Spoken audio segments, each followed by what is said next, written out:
त्यांना पूर्ण मुंबईत होते तोपर्यंत आम्ही पाठिंबा दिला की मुंबईतून त्यांना मराठी माणसाला अशा प्रकारे कोणाला हुसकावून बाहेर काढता येणार नाही, ही आमची भूमिका होती. आता जरांगे पाटील असं म्हणत होते की माझं पूर्ण समाधान झाल्याशिवाय आणि आरक्षण घेतल्याशिवाय मी जाणार नाही. मराठा समाजातल्या तरुणांना मनोज जरांगे पाटील म्हणतायत त्यानुसार लाभ झाला असेल, होणार असेल तर त्याचं आम्ही स्वागत करतो. मराठा आरक्षणासंदर्भात सरकारने जो अध्यादेश काढला आणि मनोज जरांगे आणि त्यांच्या समर्थकांनी किंवा त्यांच्यासोबत असलेल्या अभ्यासकांनी तो मान्य केला, त्यानंतर आता अनेक पडसाद आणि अनेक प्रतिक्रिया उमटू लागल्या. हाती काही ठोस आलं नाही किंवा या अध्यादेशात खऱ्या अर्थानं जरांगेंची फसवणूकच झाली, अशा प्रतिक्रिया मराठा समाजातल्या नेत्यांकडूनच व्यक्त होत आहेत. बघा, असं आहे की मनोज जरांगे पाटील हे मुंबईत त्यांच्या लोकांसह आले आणि आरक्षण घेतल्याशिवाय मी जागा सोडणार नाही, मुंबई सोडणार नाही, अशी त्यांची भूमिका होती. आमच्यासारख्या म्हणजे माननीय शिवसेना पक्षप्रमुख उद्धव ठाकरे यांनी असेल किंवा मग मनसे प्रमुख राज ठाकरे असतील, मराठी संदर्भात काम करणाऱ्या, आस्था बाळगणाऱ्या दोन्ही पक्षांना त्यांना पूर्ण मुंबईत होते तोपर्यंत आम्ही पाठिंबा दिला की मुंबईतून त्यांना मराठी माणसाला अशा प्रकारे कोणाला हुसकावून बाहेर काढता येणार नाही, ही आमची भूमिका होती. आता जरांगे पाटील असं म्हणत होते की माझं पूर्ण समाधान झाल्याशिवाय आणि आरक्षण घेतल्याशिवाय मी जाणार नाही. ज्या अर्थी ते गेले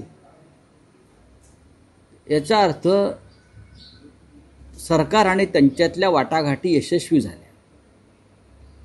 आणि ते हसत हसत समाधानानं ज्या अर्थी आपल्या गावाला परतले.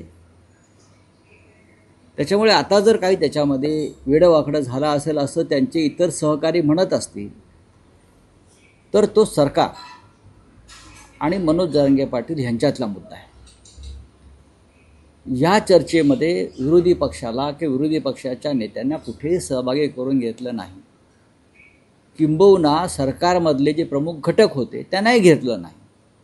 म्हणजे जे वाशीला गुलाल उधळत होते तेही या चर्चेत किंवा शेवटच्या टप्प्यात मला दिसले नाही. मुख्यमंत्री देवेंद्र फडणवीस यांनी हे आंदोलन, चर्चा, वाटाघाटी या फक्त भाजपच्या छत्राखाली होतील आणि याचं संपूर्ण श्रेय भारतीय जनता पक्षाला मिळेल यासाठी अथक प्रयत्न केले आणि परिश्रम घेतले. आणि जर मनोज जरांगे पाटील हे खुश होऊन गेले असतील याचा अर्थ त्यांना त्यांच्या मागण्या मान्य झालेल्या आहेत. आता इतर अभ्यासकांचं जे काय म्हणणं आहे हा त्यांचा मुद्दा आहे. याच्यामध्ये शिवसेना आपलं मत या क्षणी व्यक्त करणार नाही. मराठा समाजातल्या तरुणांना मनोज जरांगे पाटील म्हणतायत त्यानुसार लाभ झाला असेल, होणार असेल तर त्याचं आम्ही स्वागत करतो. पण या अध्यादेशामुळे ओबीसी नेतेही आक्रमक झालेले आहेत. काल लक्ष्मण हाकेंनी GR फाडला. मंत्रिमंडळामध्ये फडणवीसांचे आणि शिंदेंचे सहकारी, अजितदादांचे सहकारी छगन भुजबळ अनुपस्थित राहिले. त्यांनी त्यांच्या अभ्यासकांच्या माध्यमातून आता पुन्हा या GR छगन भुजबळ यांना राष्ट्रवादी काँग्रेस पक्षानं मंत्रिमंडळामध्ये जागा दिली नव्हती. ओबीसींचे नेते म्हणून त्यांना नरेंद्र मोदी यांनी विशेष लक्ष घालून देवेंद्र फडणवीस यांना सांगून मंत्रिमंडळात घेतलं.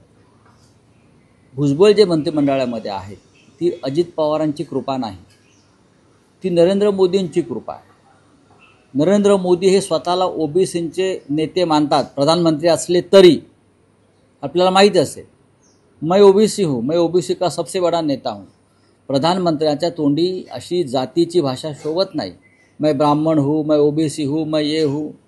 आणि म्हणून भुजबळ हे ओबीसी असल्यामुळे नरेंद्र मोदींनी त्यांना सगळ्यांचा विरोध डावलून महाराष्ट्राच्या मंत्रिमंडळात घेतलं. आणि जर भुजबळच नाराज आहेत असं दिसतंय.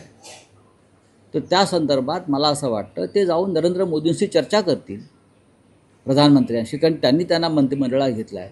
आणि घटना दुरुस्ती जी आवश्यक आहे आरक्षण पक्क होण्यासाठी, त्याला कायदेशीर प्रारूप देण्यासाठी ते करून घेतील.